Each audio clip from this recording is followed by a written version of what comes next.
Anthony Starr est-il actuellement le plus grand acteur de séries télévisées? Ça fait un moment qu'il est dans la balance, ça fait un moment qu'on en parle. On parlait aussi de Jérôme Powell, qui est une voix française extraordinaire et qui fait un taf monstrueux. Si vous avez vu cet épisode en VO, en VF, on savoure les deux parce que clairement, il est titanesque, Jérôme Powell. C'est toujours important de remettre la VF au centre du village aussi. Hein. Jean-Pierre Michael pour Butcher, etc. C'est fantastique. Anthony Starr est-il actuellement, et on va pas tourner autour du pot longtemps, regardez ça, Anthony Starr est-il actuellement le meilleur personnage d'une série télévisée? Et est-il actuellement le meilleur acteur? Les créateurs de The Boys l'ont dit d'ailleurs, donnez-lui un putain de Emmy Awards avec sa prestation, là vous vous rendez pas compte de ce que le mec est en train de faire. Est-il le meilleur acteur actuellement dans l'univers des séries télé? C'est une des questions qu'on va se poser, messieurs, dames. Bonjour à toutes et à tous. Après cet épisode 4 donc de The Boys, si vous êtes là, c'est que vous êtes en live. Si vous êtes là un peu plus tard, ça veut dire que vous regardez sur la rediffusion sur YouTube. Dans les deux cas, bienvenue à vous. Euh, on va parler donc de ce quatrième acte de The Boys, déjà la mi-saison, hein, puisqu'il y a 8 épisodes et qu'ils ont sorti les 3 premiers d'un coup. Un épisode de très très haut niveau, de très haute facture. Je vais ressortir évidemment un petit peu mes notes qui étaient pré-programmées, qui étaient voilà, juste ici, parce qu'il y a beaucoup de choses à dire.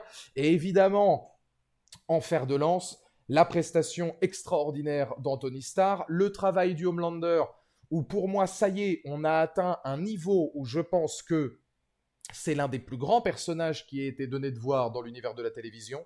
Il vient de rentrer dans la caste très étroite, à mon sens, dans un très beau top 30, top 40, ce qui est, quand on considère l'intégralité de toutes les séries qui sont déjà apparues sur cette terre, c'est bien, c'est même très bien.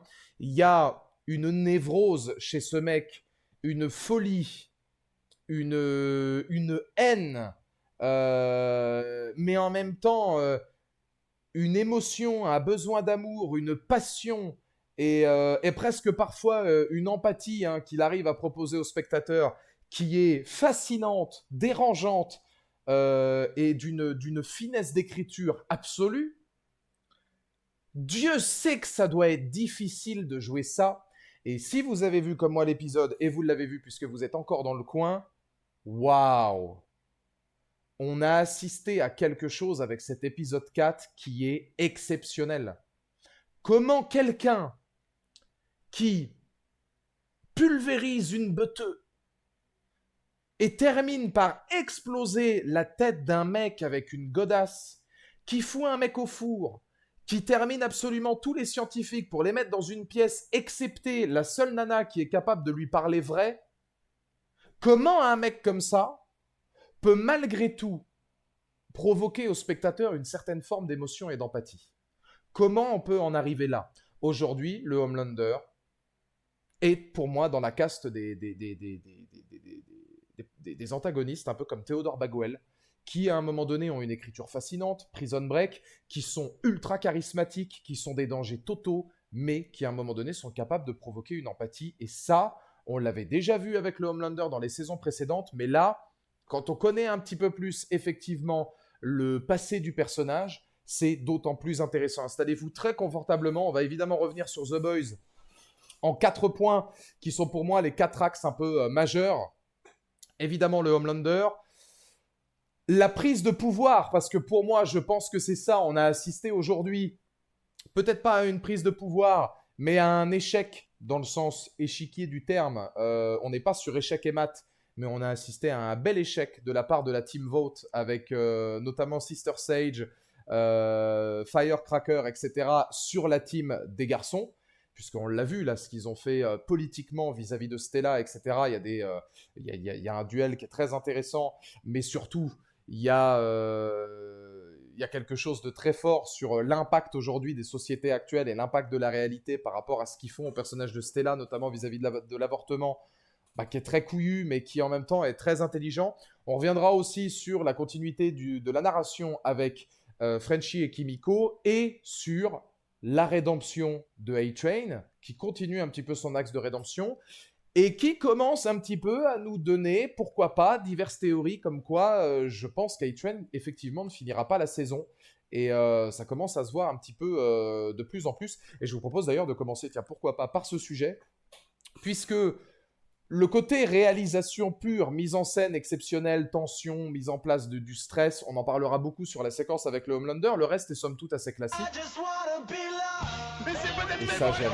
Ça, j'aime cette alerte. Pourquoi? Parce que c'est les 36 mois du resub de Sophie. Merci beaucoup, Sophie, pour le 36e mois. Les 3 ans. Alejandro Valverde, votre serviteur qui hurle un petit peu comme une vierge effarouchée. Ça, c'est beau. C'est beau, voilà. C'est tout simplement beau. J'espère que tu vas bien, ma Sophie. Merci pour le resub. On va donc justement commencer par A-Train.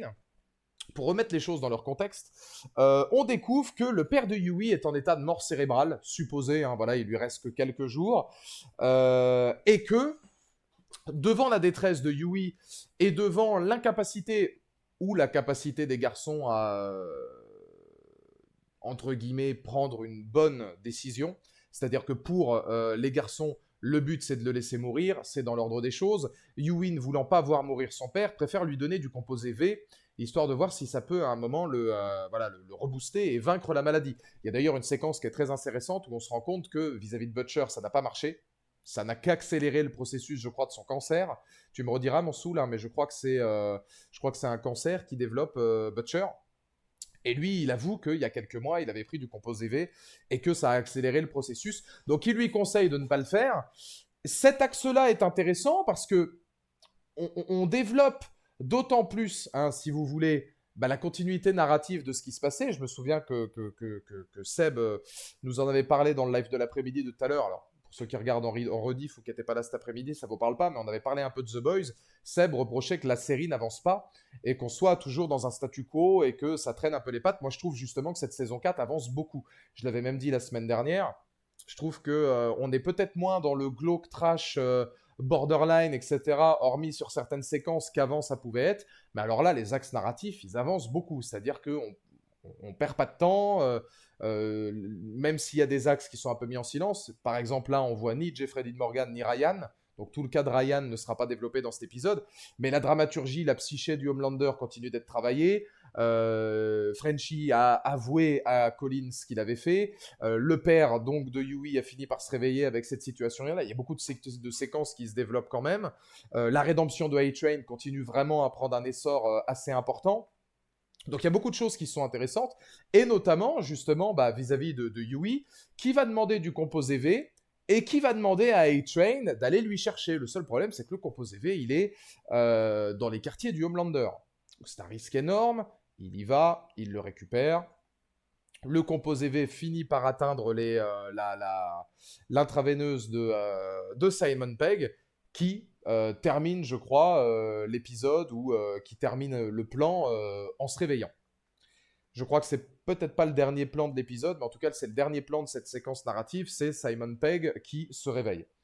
Moi, j'ai trouvé que cet arc-là était intéressant parce qu'effectivement, là où, pour le coup, je trouve que si on avait axé ça autour du père de Yui et du père de Yui uniquement, on n'a pas suffisamment vu Simon Pegg pour en avoir de l'empathie. On sait qu'il a élevé relativement seul, je crois, hein, Yui, qu'ils ont un attachement très particulier, mais que là, avec toutes les obligations de Yui, pour pas mettre son père en danger, ils avaient pris quand même un petit peu de distance, alors pas forcément voulu, mais nécessaire.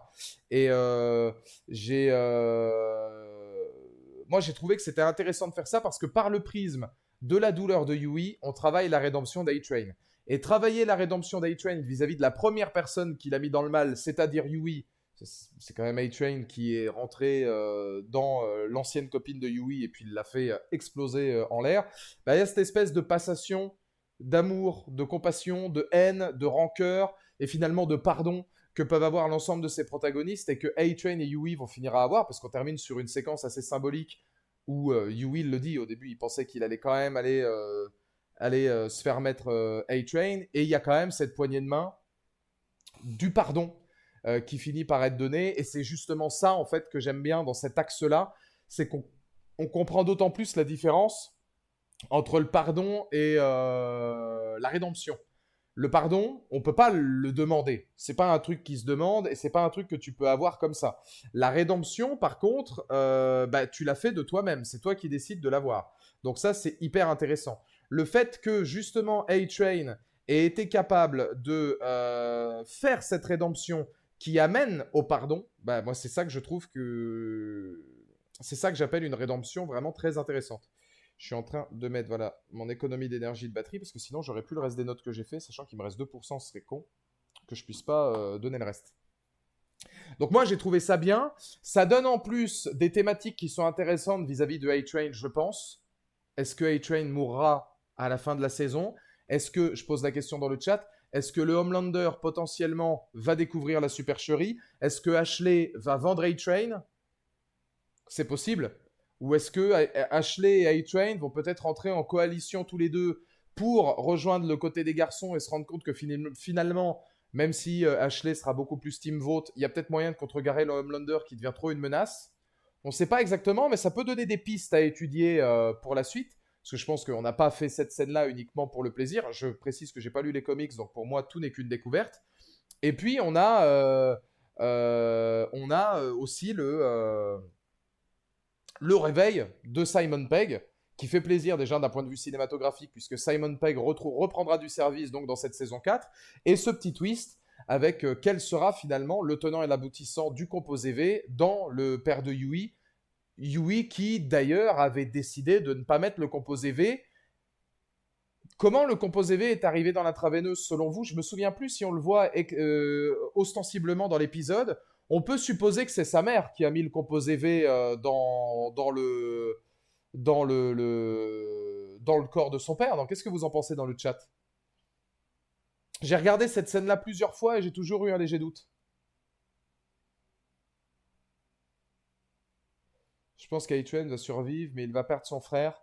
C'est une possibilité aussi. Le Homelander serait suffisamment vicieux pour lui dire maintenant tu rentres dans le rang et puis exploser la tronche de son frère devant lui. Ça, ce serait une possibilité, effectivement. À voir après jusqu'où ira la rédemption d'A-Train. Est-ce que A-Train souhaite rester chez Vault, souhaite continuer à user de sa notoriété pour potentiellement faire le bien, etc. Et donc, dans ce cas-là, sa rédemption serait personnelle? Ou est-ce qu'il va continuer d'être du côté des garçons et alors là, se mettre totalement contre le Homelander? Et bah, dans ce cas-là, on arrive sur quelque chose d'autre qui est je veux juste racheter mes fautes vis-à-vis de Yui. Là, il a racheté ses fautes vis-à-vis de Yui, mais il y a tout un tas de probabilités et de possibilités où il doit lui aussi racheter ses fautes. Donc c'est des thématiques que j'ai trouvées assez intéressantes à jauger, surtout que ça permet sur voilà, des petites continuités narratives qu'on avait peu travaillées jusque maintenant ou qui semblaient assez secondaires, bah de les faire d'autant plus intéressantes et de les étudier davantage. Dans le cas de Kimiko et Frenchie, alors on apprend des différentes choses. On a un peu plus d'informations hein, sur les parents de Colin et sur sa famille. D'un point de vue personnel, ce qu'on apprend dans cet épisode-là, j'aurais aimé que ce soit dans les épisodes d'avant. Je l'ai dit, j'ai trouvé que cet angle-là était un petit peu trop abrupt. Moi, je considère que il y avait peut-être un petit peu mieux à faire à ce niveau et que bah, tout ce qu'on a appris là, en fait, il fallait le faire avant que Frenchie et Colin on découvre véritablement leur relation. Après, on pouvait jouer sur la relation, etc. Et puis continuer dans cet état d'esprit avec voilà le même aboutissant. Là aussi, ça évolue puisque que ce soit Kimiko avec le clan des Lumières incandescentes, c'est ça, hein, Soul, il me semble. Hein. Le clan des enfants, voilà, des enfants dont venait aussi Kimiko, je crois, qui se font appeler les lumières incandescentes. Il y a aussi une évolution. Lumière étincelante, ouais, lumière étincelante ou lumière incandescente, j'ai plus le nom. Parce que j'ai regardé l'épisode en VF et puis après j'ai refait pas mal d'extraits aussi en VO. Et c'est pour ça que j'ai oublié le titre de la firme en VF. Lumière étincelante ou lumière incandescente, c'est peut-être bien lumière étincelante, ouais, t'as raison. Dites-moi dans le chat évidemment ou dites-moi dans les commentaires sur YouTube si jamais vous voulez nous dire laquelle des formulations est bonne. On continue aussi d'avancer un petit peu cette trame narrative. Kimiko, plutôt la voix de la raison dans cet épisode sur plein d'aspects différents. Elle était là aussi pour aider Yui et elle a la voix de la sagesse que beaucoup lui avaient déjà donnée au préalable. Il serait peut-être plus intéressant de pouvoir laisser mourir ton père. Ça, c'est des thèmes humains, c'est des thèmes de société. C'est ça aussi que The Boys fait fort, c'est que la plupart du temps, ils abordent des thèmes de société. On en parlera après, notamment avec les réseaux sociaux, l'impact des réseaux sociaux, la politique, mais là aussi surtout l'idéologie chrétienne et d'église religieuse, hein, la religion face à l'avortement pour faire tomber Stella, etc. Ça, c'est des sujets qui sont importants. C'est ça que The Boys est. C'est là aussi que moi j'aime beaucoup le personnage Enfin, c'est là aussi que j'aime beaucoup la série, c'est que c'est une série, les créateurs vous diront que c'est une série woke, et c'est le cas parce qu'effectivement, ils mettent beaucoup en avant des connotations liées au wokisme, etc. Ils mettent beaucoup en avant les valeurs LGBT, machin, voilà. Mais en même temps, ils savent exactement ce que c'est de s'en moquer quand ça passe l'effet de mode. Moi, vous le savez, je l'ai toujours dit, toutes les causes sont belles à partir du moment où c'est pas une cause qui est faite uniquement pour le buzz, l'appât du gain, la prise de position et l'effet de mode et où vraiment là on n'est plus dans la catégorie on le fait pour soutenir une vraie cause qui nous tient à cœur, mais plutôt un effet de mode. Et c'est ça que j'aime bien dans The Boys, c'est que même si ils embrassent toutes ces causes-là, littéralement, c'est une série qui est faite pour et qui va aussi dénoncer le fascisme, le néonazisme, ils l'ont déjà fait aussi, et puis certaines formules d'extrême droite, etc., très très pro-républicaines américaines, où là on voit que les républicains sont très pro-Homelander, ils savent aussi se moquer de tout. Et ils savent aussi faire la part des choses, et je trouve que c'est une série qui est capable d'apporter énormément de nuances là-dedans. Et c'est ça qui est très bien, ça on y reviendra sur le côté politique. Et justement, c'est une série pour moi qui sait se moquer de tout, qui défend des valeurs, mais qui sait se moquer de tout, qui est très nuancée, et Kimiko a été la voix un petit peu de la nuance dans cet épisode, notamment sur le père de Yui, etc. Et du côté de Frenchie, on a une continuité où on apprend de plus en plus les origines de Colin et où on apprend vraiment ce qui s'est passé vis-à-vis de sa famille, où on a encore plus d'ampleur sur la teneur des événements et le pourquoi Frenchie le vit aussi mal. Et Frenchie qui termine par tout révéler, voilà, à Colin. La question que je vous pose dans le chat, c'est quelle suite, à votre avis, pour le personnage de Frenchie, maintenant qu'effectivement, il a fait, non pas amende honorable, mais qu'il a été capable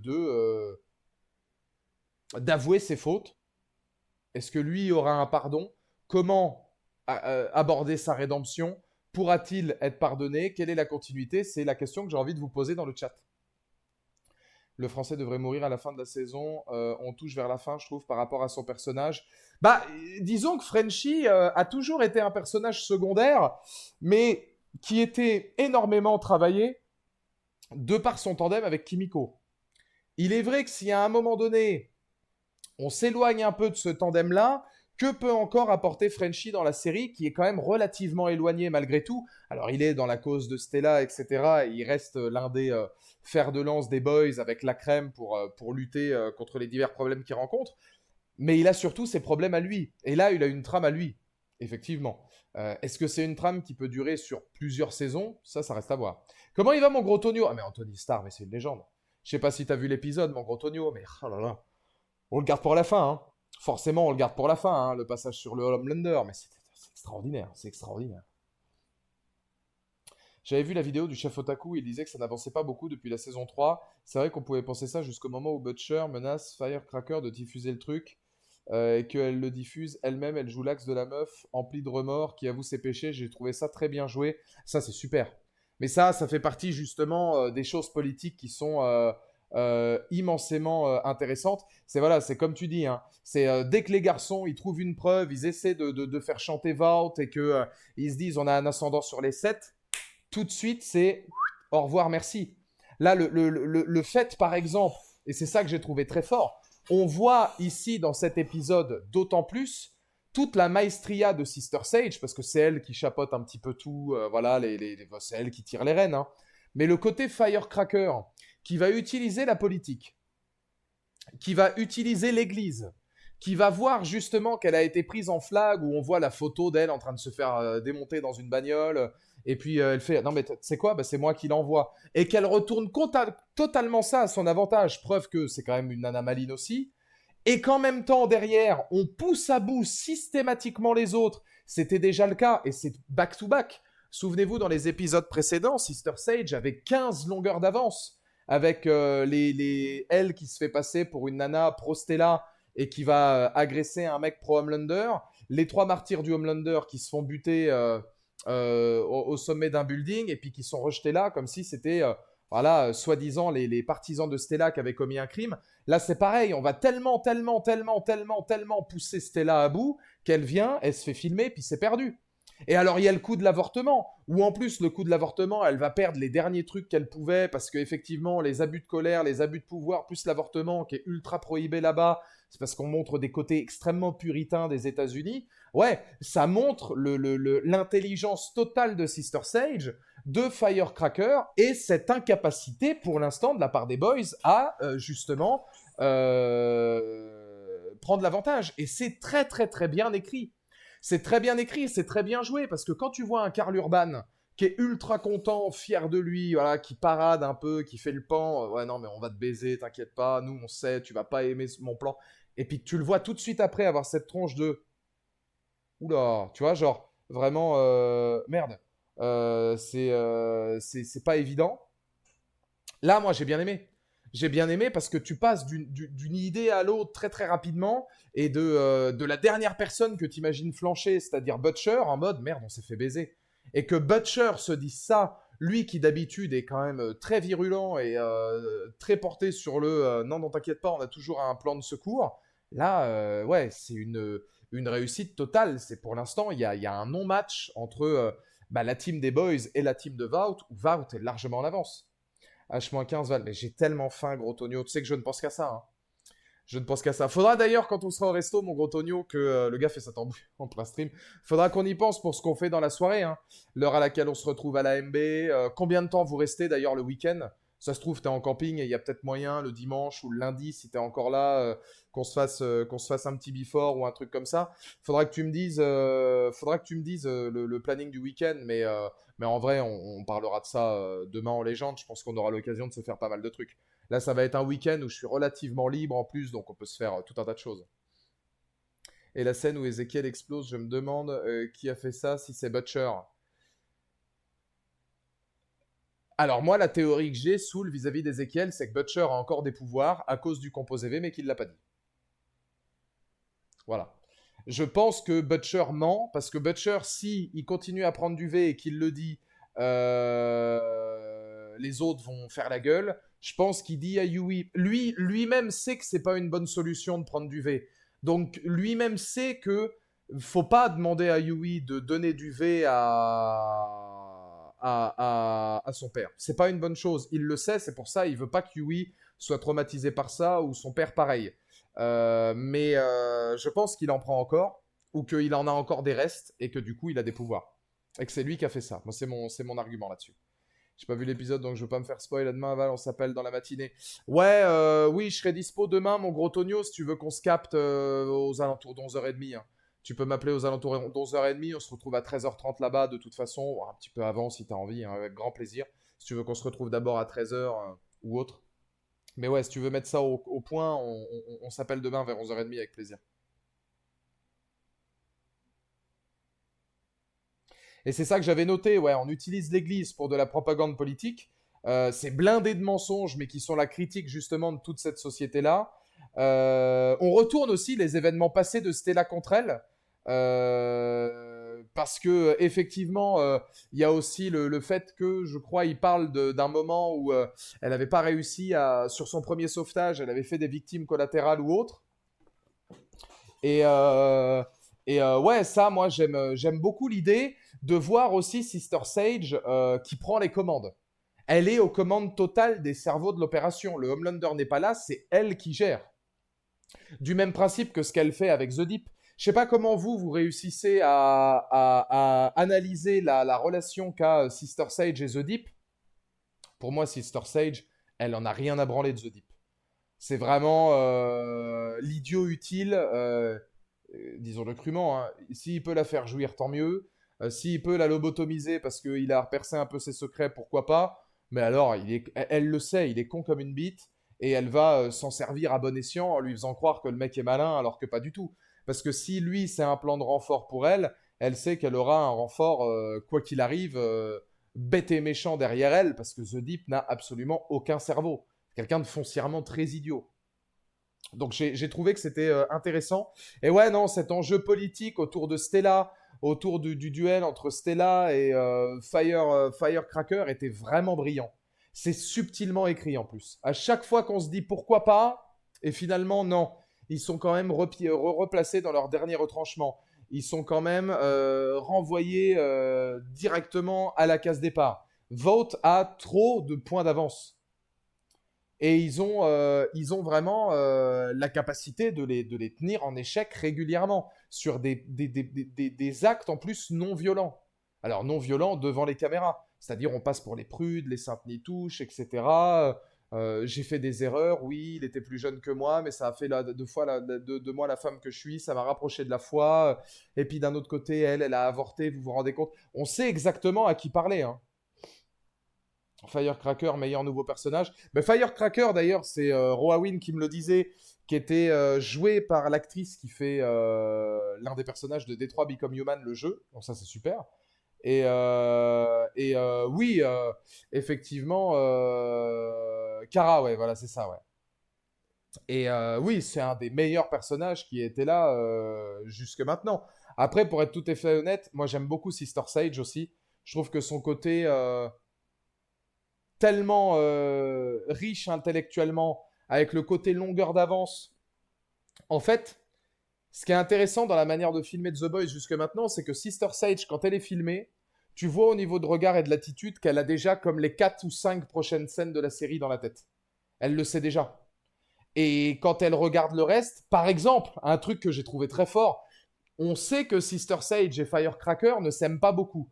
Au début, il y avait des tensions. Firecracker lui a dit oh, au final, machin, t'es pas mal. On sent que Sister Sage, elle en a rien à branler. Pour elle, c'est un objet, elle l'aime pas. Elle a quand même envoyé Firecracker se faire exploser la gueule par Stella. Et elle le dit à un moment donné, du style tiens, tu pouvais pas me saquer, allez, mange tes morts. C'est hyper malin aussi. Parce que tu te rends compte que finalement, il y a même pas. Enfin, la coalition au sein des 7, c'est presque du chacun pour soi, hein. C'est du tous pour vote, mais chacun pour soi. Si je peux t'envoyer en martyr, te faire démonter la gueule pour que tu te fasses filmer et que la presse ait conscience que je vais le faire et je vais prendre du plaisir en plus. La fameuse famille des 7. Mais c'est ça qui est, ouais, c'est ça qui est hyper riche. C'est ça qui est hyper riche. Et c'est une série qui, pour moi, a vraiment énormément d'axes de narratifs très intéressants. Et là, on n'a pas eu le temps de s'ennuyer, hein. Autant les 3 premiers épisodes, c'est vrai qu'il pouvait y avoir par moment quelques longueurs ou quelques axes narratifs où j'étais un peu mitigé. Là, pour le coup, on va tout de suite à l'essentiel. On a des séquences fortes, tenues encore une fois par le Homelander. Et on va en parler d'ailleurs du Homelander, parce que c'est quand même l'un des sujets les plus importants. Alors attendez, est-ce qu'il y a des points? Si, il y a un point que je voulais développer. On va commencer à en parler, mais on a des rappels des événements de Gen V qui passent à la télévision, avec des protagonistes qui regardent justement ce qui se sont passés à l'université de Gen V. Preuve en est qu'à mon avis, ça nous tease, on le sait, hein, qu'il y a 2 ou 3 personnages de Gen V qui vont arriver. Donc je pense que voilà, là, on est là vraiment pour nous teaser, pour nous rappeler que les événements de Gen V ont eu lieu, basculer ceux qui ne l'ont pas encore vu vers la série, et ceux qui ont vu Gen V, les emmener très doucement vers les futures apparitions, je pense, de ces personnages-là. Ça, c'est un petit créneau publicitaire qui a été fait. Je trouve que Karl Urban est beaucoup plus humain aussi. Il y a une séquence qui m'a beaucoup touché avec la crème, quand il dit par exemple à la crème, si jamais ça va pas, Ryan, occupe-toi de lui. T'es le meilleur humain que j'ai jamais connu et t'es le meilleur putain de père qu'on puisse avoir. Et Karl Urban, je l'avais déjà dit dans les 3 premiers épisodes, est beaucoup plus en retrait, beaucoup plus fragile. On sent qu'il cache quelque chose, peut-être encore une fois le fait qu'il ait encore du composé V ou autre, mais beaucoup plus humain. C'est-à-dire que là, il a conscience qu'il est plus leader, il a conscience qu'il a plus sa superbe d'antan, ça lui permet d'avoir un peu plus d'empathie, je trouve, pour les autres, Butcher, et beaucoup plus humain. Il a un jeu beaucoup plus touchant. Donc je l'ai trouvé très fort là-dedans, notamment dans la réflexion qu'il avait vis-à-vis de vis-à-vis de vis-à-vis de la crème. Dans le côté un petit peu glauque borderline, la séquence entre The Deep et Sister Sage où il va lui racler un petit peu le cerveau en passant par l'œil. Bon, moi, je sais pas vous dans le chat, mais moi, c'est des choses qui me mettent très mal à l'aise. Les segments où globalement on touche au globe oculaire, je déteste ça. Voir ça de si près, ouais, dans le genre, voilà, on retrouve un petit peu un peu un truc glauque trash et bien malsain, bien malaisant à la The Boys, c'était intéressant. J'ai peur que le perso de Jeffrey Dean Morgan soit aussi une hallucination comme Rebecca. Ah, c'est un bon exemple, ça. Est-ce que ah, c'est une bonne théorie, ça. Qu'est-ce que t'en penses, Soul, Cyril et tous ceux qui sont dans le chat? Est-ce que Jeffrey Dean Morgan, son personnage, pourrait être une hallucination comme Rebecca? J'ai quand même tendance à penser que Jeffrey Dean Morgan, par moment, paraît plus vrai. Mais je sais pas si Jeffrey Dean Morgan a déjà parlé à un autre personnage que Butcher.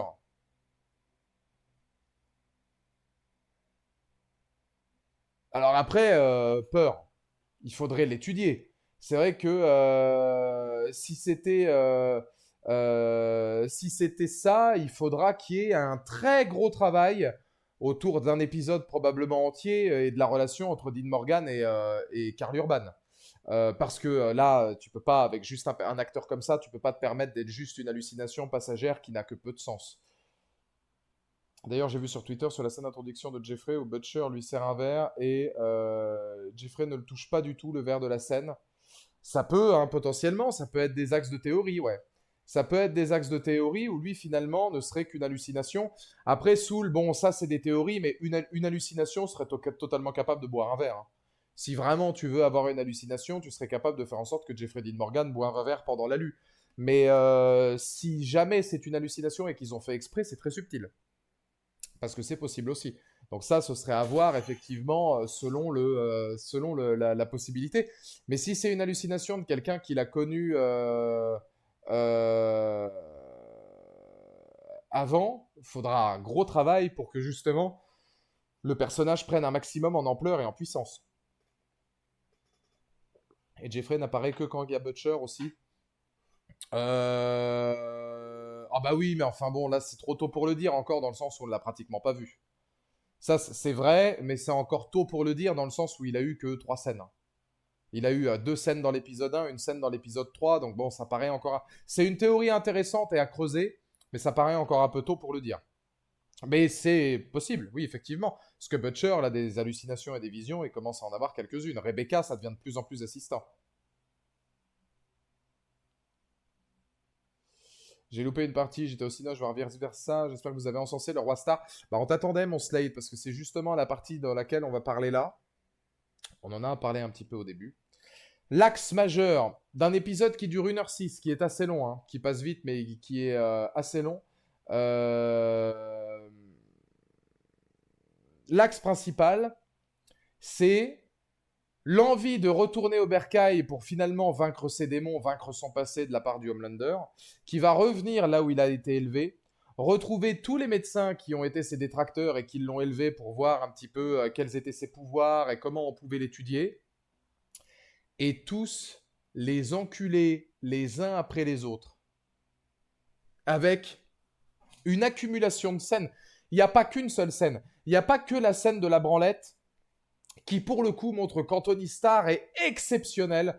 Enfin, d'un point de vue d'acteur, voilà, du côté d'Anthony Starr, pour moi, il y a 3 scènes. Il y a la scène où il se branle, où il dit « je peux faire absolument tout ce que je veux », où là, le mec, tu te dis, il est complètement zinzin. Il y a la scène où il pleure, où il se marre d'abord, et après où il est en larmes devant Ryan et Butcher dans les bois, où là, il est monstrueux. Et il y a cette scène-là. Voilà. Cette scène-là en particulier, où il est hilar, mais d'une telle folie, d'une telle haine, de tant de névrose, c'est le personnage qui déborde absolument de partout. Comment réussir à jouer ça? Je le rappelle, les gars qui ont créé la série et peut-être même les bouquins, hein, enfin tous ceux qui travaillent sur The Boys ont dit, mais vous vous rendez compte de la perf qui nous a sorti? La scène de l'avion aussi, ouais, mais... Alors la scène de l'avion est très bonne, et la scène qui suit d'ailleurs aussi, hein, où il fait son discours, on sait ce qui s'est passé, mais il fait un discours larmoyant, vive l'Amérique, etc. Il y a trop de scènes. Anthony Starr, c'est les frissons, c'est les poils, tout le temps. C'est voilà, il y a des frissons rien que d'en parler. Hein. Le mec, en Homelander, a donné des performances extraordinaires qui méritent toutes les récompenses du monde. Il est à un level aujourd'hui où je pense qu'il n'est pas touchable par aucun acteur d'aucune série actuelle, je le dis. Je pense qu'actuellement, il n'y a pas un acteur qui est capable de toucher Anthony Starr en termes de performance d'acteur, de diversité de performance et de ce qu'il est capable de faire. Cette scène-là de la branlette et tout, mais tous les axes autour du labo, c'est d'une intensité, au-delà de la perf de Starr, c'est d'une intensité d'écriture, d'une intelligence d'écriture. Pour voir les traumas que ce mec a eu, la vie lamentable qu'il a connue, la souffrance qu'il a connue, le fait que c'était qu'un objet de tout ce qu'il a dû encaisser et endurer pour devenir comme ça, d'un travail limite de compréhension pour qu'on se dise « Ah mais on comprend en fait, le mec est pété de la tronche, on peut pas lui pardonner, c'est un fou, mais on comprend. » Pardonner n'est pas comprendre, hein. On peut le comprendre et pas le pardonner, mais là tu te dis c'est compréhensible, t'as vu tout ce qu'il a enduré. Rien que l'idée de nous faire comprendre ça, c'est génial. Le mettre en scène avec justement cette tension palpable où on se dit mais qu'est-ce qu'il va faire? Quand est-ce qu'il va frapper? On sait qu'il va frapper, mais quand? Il est calme, il est pas calme. Puis il est tellement machiavélique, le jeu des poubelles avec les petites boulettes là où tu te dis où est-ce que tu vas en venir? Le jeu de la branlette, la nana, tu lui dis va dans la pièce, je vais te faire comprendre pourquoi. Puis à aucun moment tu peux t'attendre à ça. À aucun moment tu peux t'attendre à ça. Et le pire, c'est que le massacre effectivement il est hors champ, ça le rend encore pire. Mais il dit quand même à la nana, je vais te montrer pourquoi cette pièce à mes yeux était horrible. Sous-entendu, qui nous dit qu'en fait le Homelander, il n'a pas vécu ça toute son enfance. C'est-à-dire, avant lui, des tas d'autres expériences qui ont merdé, des cadavres à gogo, et lui qui vit dans cette pièce avec les autres derrière. Moi, c'est ça que j'ai pu comprendre. Je me suis dit, si tu veux lui faire vivre ce que tu as vécu et comprendre pourquoi cette pièce-là est horrible, peut-être qu'avec toi, il y avait des dizaines, des quinzaines d'autres enfants qui ont terminé charcutés et toi, tu vivais là-dedans. Peut-être. En tout cas, on savait qu'il était cramé au 1000e degré dans des fours. On le fout. Enfin, vous vous rendez compte de ce qu'on apprend, quoi.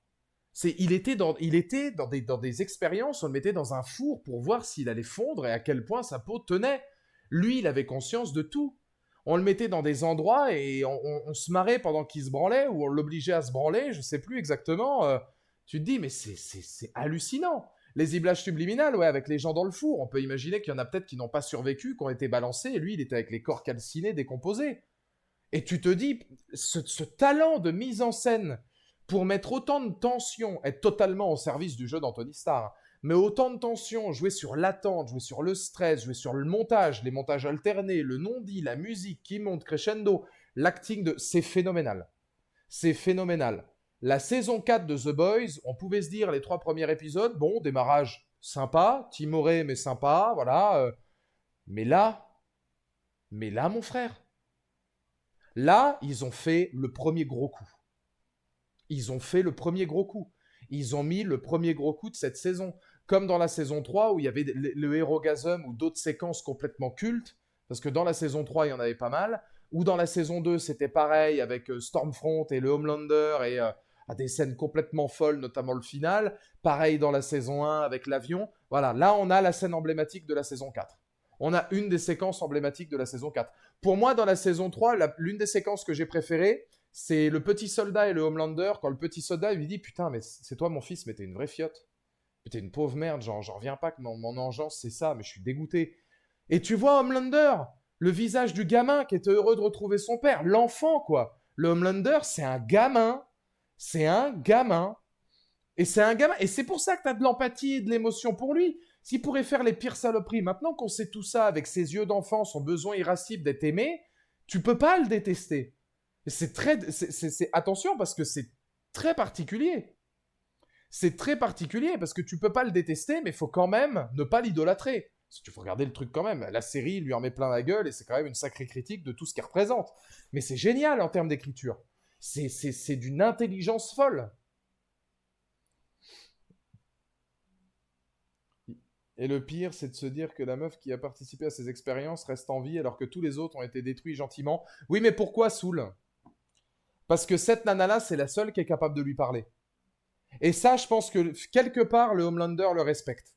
C'est la seule, elle, qui gérait le truc et qui était capable de lui parler, qui est capable de lui dire ses quatre vérités et qui a été capable de, voilà, de dire au Homelander, mais de toute façon, dans ta tronche, t'es complètement foutu, t'es ceci, t'es cela. Et je pense que comme c'est la seule qui s'est permis d'eux, il l'a gardé à la fin comme exemple, à mon avis. Parce que ce que lui dit le docteur, c'est très fort. Ouais. Ce que lui dit la nana, c'est très très fort sur sa psyché. Hein. Les autres le connaissent même pas. Bah, pour les autres, c'était un objet. C'est-à-dire que lui, on le sent très bien à un moment donné. Lui, le truc des boulettes en papier, etc., il l'a vécu, il s'en rappelle. Les autres, ils s'en souviennent même pas. Preuve en est que le Homelander, c'était une expérience sur combien? Très probablement, parce qu'ils se souviennent même pas des événements. Eux, ils s'en foutent complètement, quoi. Ils s'en foutent complètement. D'ailleurs, le style, il y a un style très horrifique que j'ai bien aimé aussi, c'est la gueule du gâteau. On voit que la gueule du gâteau, elle est complètement ravagée à la fin. Ça coïncide un peu plan par plan avec bah, les corps complètement décomposés et foutus en l'air dans la cage. Et puis je crois que le gâteau est totalement noir ou un truc comme ça. Enfin, c'est vraiment glauque, tu vois. C'est même le gâteau fait glauque, fait sombre. Donc ça, c'est bien vu parce que visuellement, c'est intéressant. Je parle pas des deux premiers, mais les autres morts hors champ.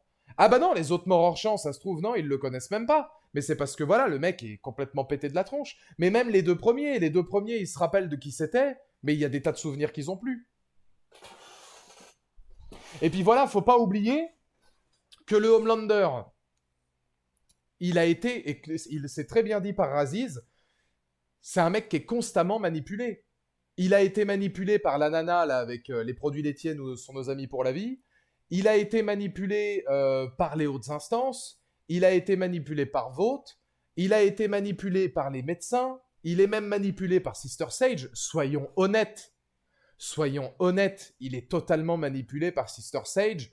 Parce que quand bien même le Homelander est la deuxième personne la plus intelligente de l'Assemblée, Sister Sage est à des années-lumière plus intelligente que lui. Il est manipulé par elle.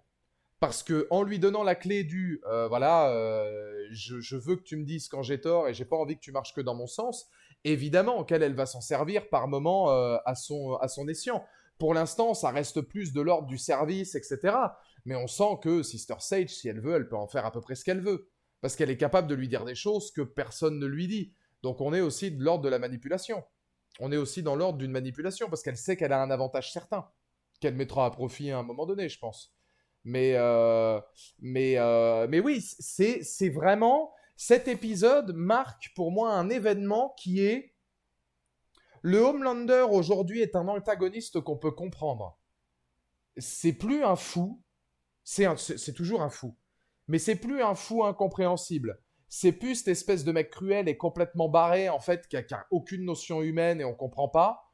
Je pense que, étonnamment, des notions humaines, il en a plus beaucoup maintenant à mon avis. Je pense qu'après cet épisode-là, il va vraiment devenir.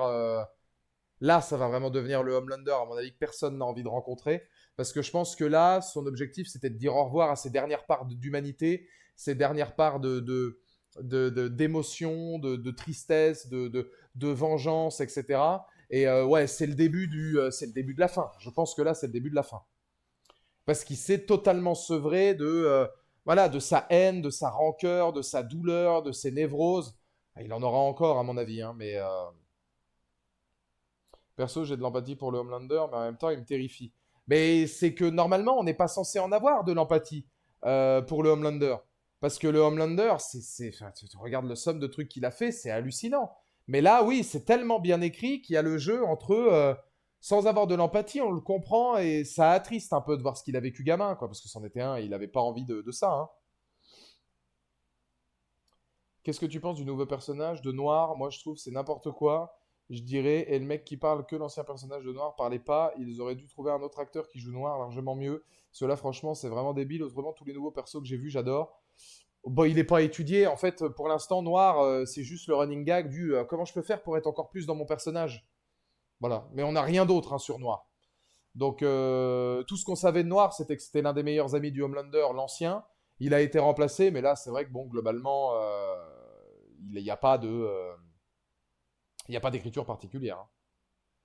J'espère Ryan va l'envoyer chier. Homelander veut son bonheur, mais il le fait d'une manière horrible. Il montre son amour via le culte de la personnalité, le montrer comment devenir un dieu impersonnel. Ouais, c'est exactement ça. Après, moi, je pense, après les séquences qu'il y a eu là, je serais curieux de savoir la suite de sa relation avec Ryan. Parce que à la suite de ce qui vient de se passer, si vraiment il a été capable de sevrer de sa névrose, de sa tristesse, et que maintenant ça va mieux parce que il a écouté ses 46 lui intérieurs et qui se dit c'est bon maintenant je suis tranquille. Au moindre faux pas de Ryan, est-ce que le Homelander serait pas capable de se dire je me pose la question de savoir si le Homelander serait pas capable, si Ryan ne veut pas l'écouter, de renvoyer Ryan à Butcher et de vouloir buter les deux. En mode, vas-y, c'est une pauvre merde, j'en ferai d'autres des gosses, c'est un larbin, il sert à rien, hop, et il leur balance à Butcher. Ou alors, dans ce cas-là, peut-être que redevenir un être important et fort permettra au Homelander de regagner des faveurs de Ryan qui verra en lui quelqu'un de beaucoup plus rationnel. Mais bon, faut pas oublier qu'avec Ryan, ça s'était mal passé hein, à la fin du dernier épisode.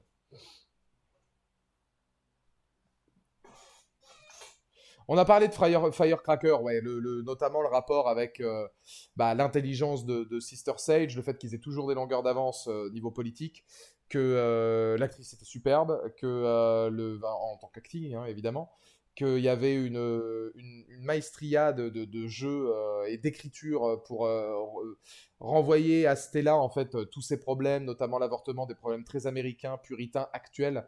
Il y a une stratégie chez Vought qui est excellente, malheureusement, pour lutter contre la team de Stella. Mais ouais, non, puis même le fait qu'elle se dise, tiens, je vais utiliser mes histoires de cul à mon avantage pour rallier l'église, enfin, c'est très, encore une fois, dans la manipulation et c'est très 2024. The Boys, alors, je connais pas les comics, mais j'imagine que c'est pareil. Mais les comics sont sortis il y a plus longtemps. La série a vraiment très bien compris la stupidité du monde actuel. Je pense que c'est une des séries qui a le mieux compris la stupidité et la bêtise du monde actuel, des réseaux sociaux actuels et des mouvements extrémistes actuels et de tout ce qui fait qu'en fait on est en train la race humaine est en train d'exploser littéralement en plein vol. Et c'est assez impressionnant la manière dont The Boys réussit à le remettre.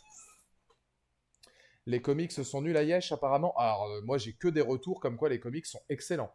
Je n'ai jamais vu un retour comme quoi les comics de The Boys étaient pas bons. Hein.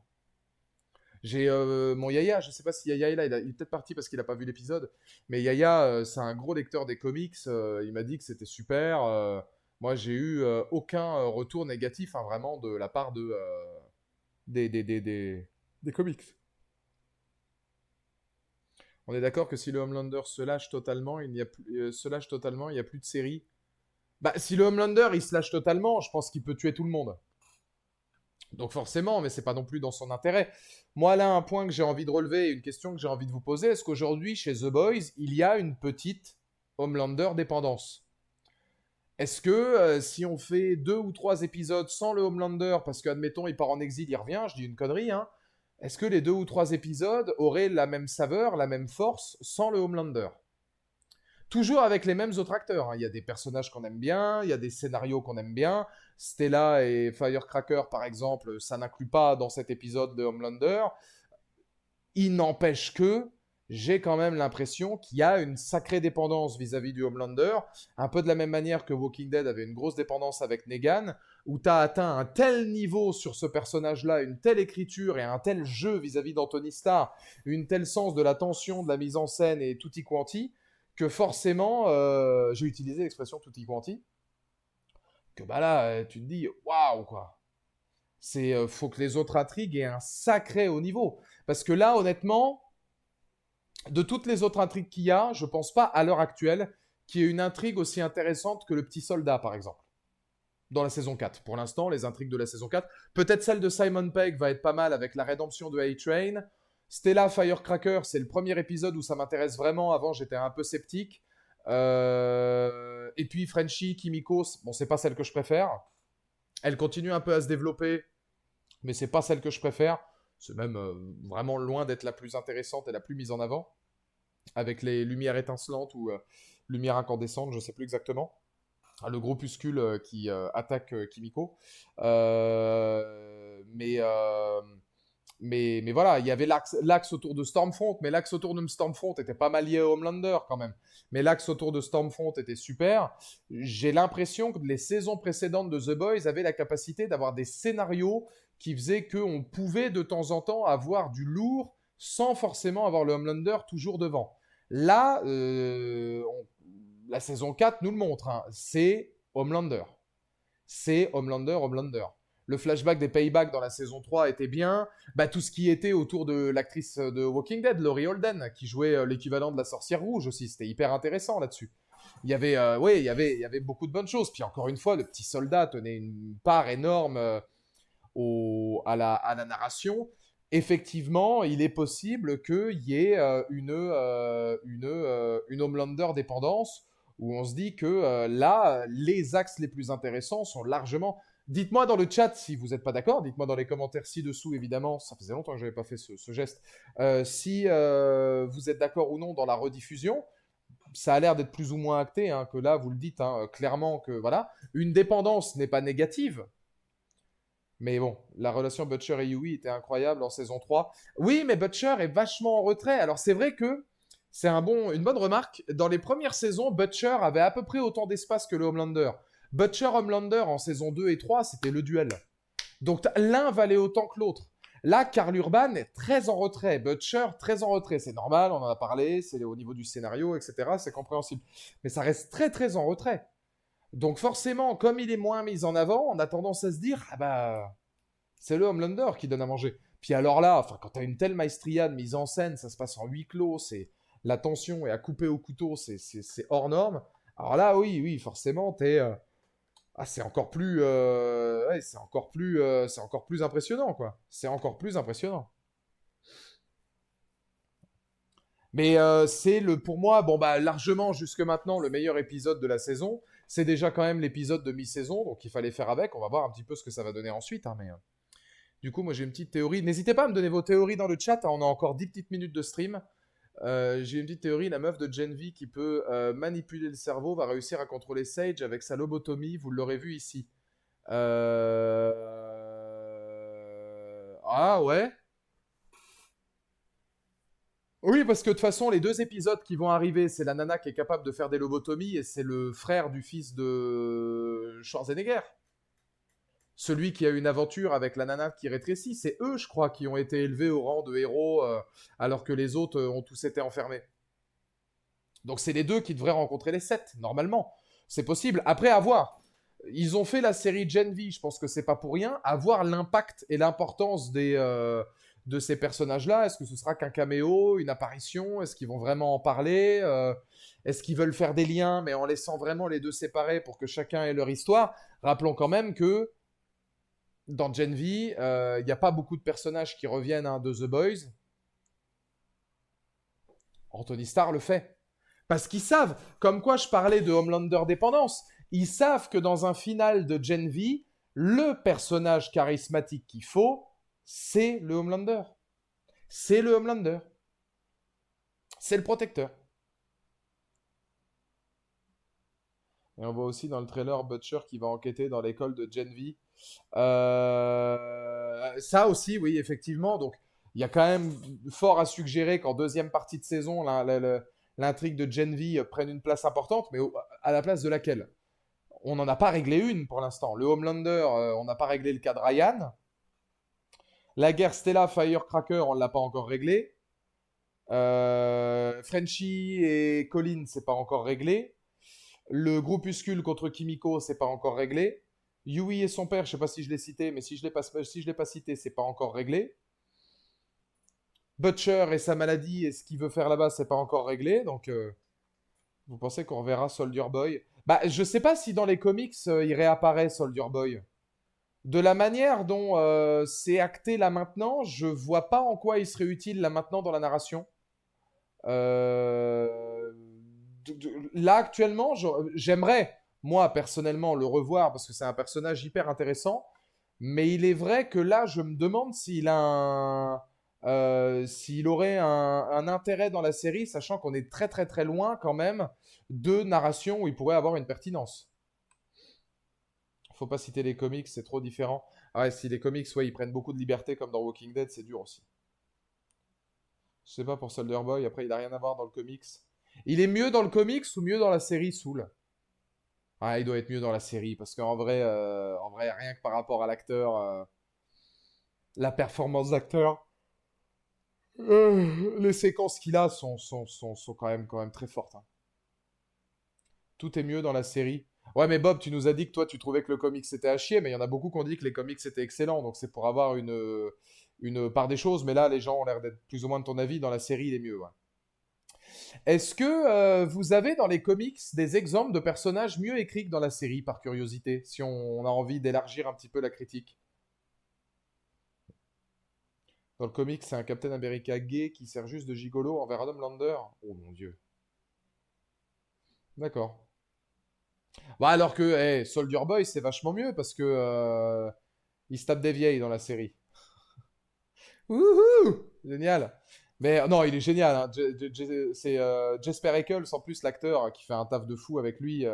Oh, c'est super, hein. Black Noir. Black Noir dans le comic, c'est meilleur. Bah, c'est vrai que Black Noir, en même temps, a pas été extrêmement développé dans la série, hein. Un peu l'ancien, là, le nouveau, on est plus sur du running gag qu'autre chose. Tech Knight avec son délire sodomite, là, dans le comic, c'est incroyable. Non, Butcher dans la série est mieux. Black Noir mange un bébé dans le comics. Ah ouais. Après, il n'y a pas de y a pas de mauvaise envie, il n'y a pas de saut métier, hein, je crois. Peut-être. Je sais plus. Mais non, très bon épisode. Très très bon épisode. Dites-moi, là, on fait les petits jeux de questions-réponses habituels.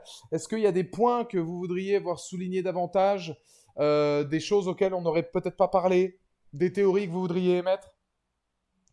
Mais non, oui, très bon épisode. Le meilleur largement. Pour moi, hein, de cette saison 4 jusque maintenant. L'épisode qui restera, hein, quand on pensera à la saison 4. Et effectivement, les axes autour du labo.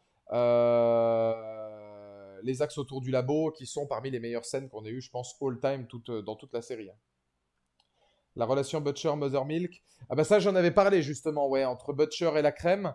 Et moi, j'aime bien parce que je trouve que Butcher, plus il est dans le mal et plus il est malade, meilleur est le jeu de Karl Urban parce qu'il devient de plus en plus attachant, de plus en plus humain.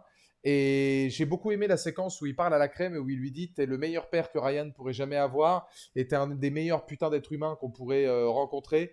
On n'imagine pas à quel point ça doit coûter à Butcher. On n'imagine pas à quel point ça doit coûter à Butcher de dire ça. Et le fait qu'il le dise et voilà, qu'il soit capable de faire amende honorable et qu'il récupère un petit peu cet esprit de camaraderie, parce que on l'avait beaucoup vu, hein, pour la crème, bah, le plus important c'était de le retrouver comme au bon vieux temps et vraiment de reformer quelque chose avec Butcher. Bon bah là on y va tout droit, mais peut-être un petit peu trop tard. Stella, le glow-up arrive, je pense, sans mauvais jeu de mots. Alors moi, Stella, j'ai toujours du mal. Moi, Stella, alors, l'actrice, j'aime pas. Je trouve qu'elle a pas de charisme et assez peu de personnalité. Elle est très fade. Je trouve le personnage extrêmement fade et pour le coup, beaucoup trop bien pensant et beaucoup trop lisse, terne, monolithique. Franchement, Stella, mais alors c'est depuis le début, hein.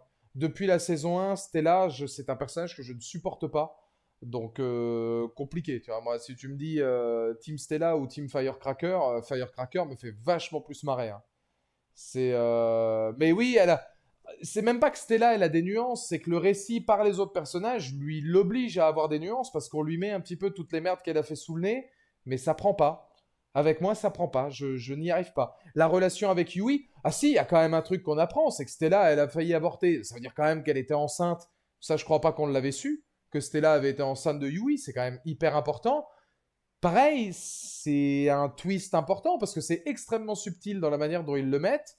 Mais alors, la relation Stella et Yui, on en a tellement rien à foutre, tellement elle n'est pas travaillée que ça me fait rien. Moi, Yui, j'aime beaucoup le personnage, je préfère le voir travailler avec son père, quoi. Avec Stella, il n'y a pas d'alchimie. Alors, en plus, les deux acteurs n'ont pas d'alchimie, mais mais il n'y a rien. Voilà, il n'y a rien. Il n'y a rien qui en ressort et c'est pas un personnage, moi, qui me parle. Dans des personnages féminins forts, on en a eu énormément quand même dans The Boys. Stella, elle est à des années-lumière d'une Stormfront, d'une Firecracker, comment elle s'appelait l'Amazone déjà? Maeve, la reine Maeve. Ah, ou Sister Sage, hein, que je trouve vachement plus intéressante. Ou Kimiko. Kimiko, qui est voilà, le bébou, hein, Kimiko, qui est la meilleure. C'est là-dessus qu'on va se laisser, messieurs. On a fait notre petite heure culturelle, évidemment, sur The Boys. Je vais vous raid chez Roawin, Roawin JS quand même, hein, qui est sur Far Cry New Dawn. Voilà, je vous raid chez Roa. Pour les habitués, rendez-vous demain 17h pour du talk, 18h on fait un peu de massacre à la tronçonneuse en Sims. Jeux vidéo multijoueurs, on va se régaler, on va prendre un maximum de plaisir. Pour les autres qui sont plus orientés séries, ciné, qui me retrouvent là actuellement de YouTube ou qui me regardent sur Twitch, House of the Dragon et The Boys reviennent évidemment la semaine prochaine avec la critique de Sans un bruit aussi que vous aurez la semaine prochaine. Pas mal de bonnes choses, on va se régaler. Il y aura aussi un live de 10 heures en fin de mois pour fêter la fin du mois avant les vacances avec que des jeux multijoueurs. Il y aura un live musical spécial musique d'été Sexy Miss. Enfin voilà, pas mal de bonnes choses. Je vous fais des bisous et je vous dis à la prochaine. Des bisous, autant.